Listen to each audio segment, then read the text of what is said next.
USA Today reports that 15% of all U.S. counties have effectively banned large wind and solar projects. Big wires legislation has just been introduced into Congress that will double the interregional connectivity between the various utilities. And the first 100% renewable energy powered Super Bowl was just played on Sunday. I'm Jay Warmke with Blue Rock Station, and this is the news from the solar industry for the week of February 11th.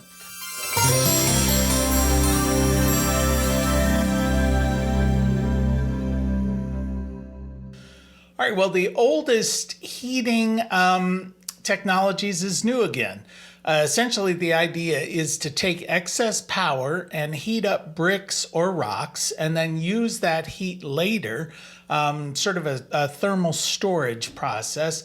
Now, this is just beginning to scale up. In fact, a company called Rondo Energy has announced that they're going to be building a gigafactory that can store excess renewable energy in rocks or bricks.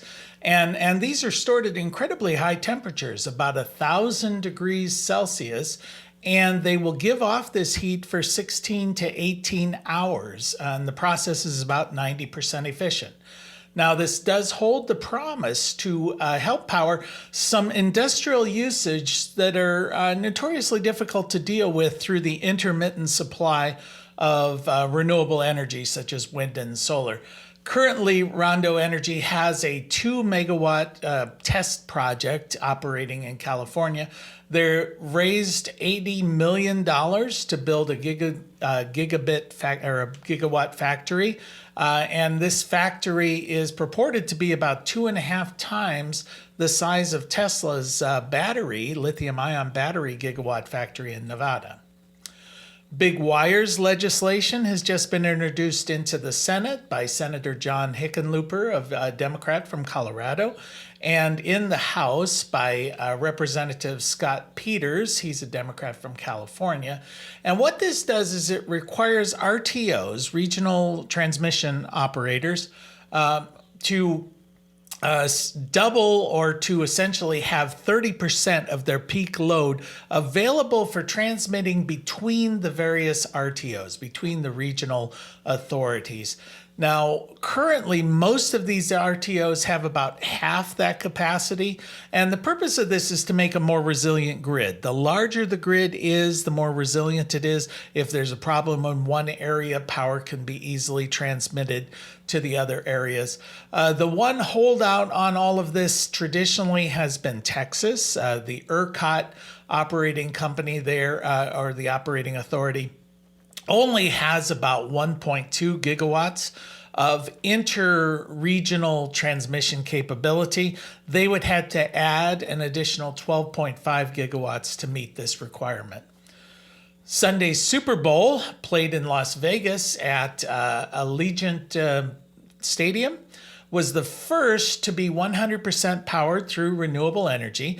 Now, the Super Bowl takes up a lot of power. In fact, one Super Bowl over the 5-hour period consumes about 10 megawatts of power. Now, this is the equivalent of running about 11,000 homes, suburban homes, for a month. Now, in 2019, the stadium entered into a power purchase agreement to buy renewable energy to service all of their needs from surrounding wind and solar facilities. And a USA Today investigative piece found that about 15% of all of the counties in the United States have effectively blocked large wind and solar construction within their jurisdiction. This is done through bans, through moratoriums, and by coming up with rules and regulations that effectively make it impossible. For example, one county said that if you wanted to put in a wind turbine, you had to set it 5 miles back from the property line, so that was just absurd. Anyway, as of 2023, 411 counties have banned large wind projects.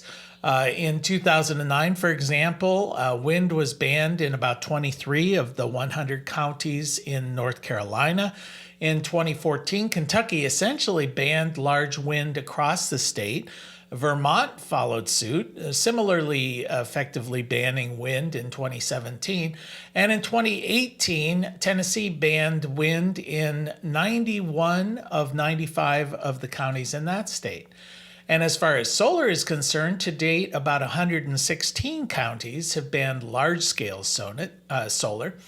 Opponents claim that large development of solar, it disrupts the rural way of life, causes environmental damage, or lowers adjacent property values. Now, proponents of large-scale solar counter that these objections have long been debunked, are unfounded, and that the opposition to these power plants are funded by fossil fuel interests. And that's the news from the solar industry for this week. We'll see you next week.